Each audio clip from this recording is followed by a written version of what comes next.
Hai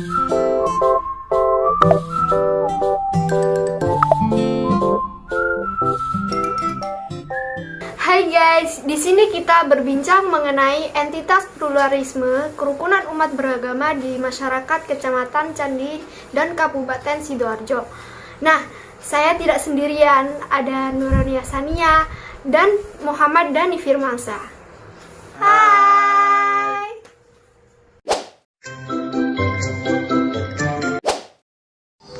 Mohon maaf sebelumnya Pak, kami dari UIN Sunan Ampel Surabaya, program studi agama-agama bertanya mengenai entitas pluralisme dalam kerukunan umat beragama di masyarakat, terutama di Kecamatan Candi, Kabupaten Sidoarjo. Menurut Bapak, bagaimana mengenai hal itu? Assalamualaikum warahmatullahi wabarakatuh. Saya adalah Zaini Tamam, tepatnya yang berada di Desa Candi, salah satu dianggap oleh masyarakat sebagai tokoh masyarakat, begitu kata masyarakat. Jadi kami sendiri tidak tahu apa yang ditanyakan oleh adik kita mahasiswa dari UIN Sunan Ampel, masalah pluralisme yang ada di Kecamatan Candi pada umumnya atau khususnya di Desa Candi. Perlu diketahui bahwa masyarakat yang ada di Desa Candi ini itu terdiri dari berbagai golongan umat beragama. Ada yang beragama Kristen, ada yang Katolik, ada Hindu, ada Konghucu, ada tentu yang paling mayoritas adalah umat Islam. Kehidupan yang ada di masyarakat di sini sangat menghargai di dalam apakah beribadah, apakah dalam kehidupan sosial kemasyarakatan, sungguh sangat hidup secara berdampingan, penuh saling menghargai. Inilah yang sangat kita hargai, kita syukuri kehidupan pluralisme yang ada di Candi. Sangat mendukung, sangat terjadi dan sangat dinamis, sangat sangat baik. Oleh karena itu kehidupan yang pluralisme ini perlu dijaga, karena memang saling menghargai satu dengan yang lain. Apalagi? Bagaimana pluralitas yang ada di masyarakat Candi? Lalu bagaimana Anda yang menyikapi hal tersebut? Pluralisme yang ada di masyarakat Candi tadi sudah saya katakan sangat heterogen. Heterogen artinya ada agama yang ada di Candi ini, ada Islam, ada Kristen, ada Hindu, ada Buddha, ada Konghucu, dan masyarakat sekitar hidup berdampingan, saling menghargai. Inti pluralisme kan menghargai. Dan ini sudah, dan masyarakat kita sangat menghargai. Mau yang penting tidak saling mengganggu ketika beribadah pada agamanya masing-masing. Umat Islam juga tidak mengganggu kepada agama yang lain, begitu pula agama yang lain tidak mengganggu kepada kita yang ada di sini. Bahkan saling membantu ketika ada hal-hal yang sifatnya secara kemasyarakatan. Contoh gotong royong yang kita katakanlah kerja bakti. Di situ kan heterogen berbagai etnis agama, dan itu dilakukan secara bersama-sama. Kalau itu tidak hidup tidak berdampingan, tidak saling menghargai, tidak akan terjadi itu, karena saling egois pada agamanya masing-masing. Pluralisme terjadi di negara kita, dan pluralisme adalah sangat saling menghargai di lingkungan masyarakat kami. Kalau di masyarakat Candi sendiri apakah pernah ada konflik gitu, Pak? Alhamdulillah tidak ada. Sampai hari ini selama saya berada di sini itu konflik-konflik yang sifatnya keagamaan masyarakat tidak ada.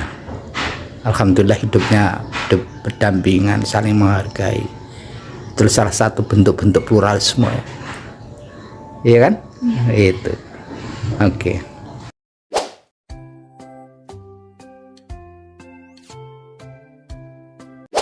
Masyarakat beragama di wilayah Candi antara agama satu dan lainnya itu harus saling menghormati, hidup berdampingan, saling menghormati dan menghargai. Karena untuk urusan beragama itu adalah pribadi-pribadi, ritual beragama. Nah, untuk urusan masalah kemasyarakatan atau lebih besar lagi berbangsa dan bernegara itu harus gotong royong. Karena itu sudah dituangkan di dalam Al-Quran, lakum dinukum waliyadin, untukmu agamamu dan untukku agamaku, untuk beragama. Karena akhir-akhir ini di media sosial, diakui atau tidak, ini ada kelompok-kelompok yang ingin memecah kebineka tunggal-ikaan kita. Karena itu kita selaku beragama harus saling menghormati satu dan lainnya untuk kelangsungan hidup bernegara di negara kita yang cinta damai. Kita kembalikan lagi ke Al-Quran bahwa agama Islam adalah rahmatan lil alamin. Tidak hanya rahmatan lil Islami aja, tapi rahmatan lil alamin, seluruh alam semesta ini. Karena itu saya pesan pada adik-adik semua, tolong untuk rukun agama di sekeliling kita, terutama di wilayah Candi, harus saling gotong royong, bahu membahu, hormat menghormati, harga menghargai. Ini semua ada di Al-Quran. Kita kembalikan ke ajaran murni Al-Quran supaya kita tidak dikadali atau terprovokasi dengan oknum-oknum yang ingin memecah belah kita, mengatasnamakan agama. Ya, itu pesan saya. Apalagi yang lain bisa, monggo. Mengapa toleransi umat beragama sangat begitu penting untuk kehidupan sehari-hari?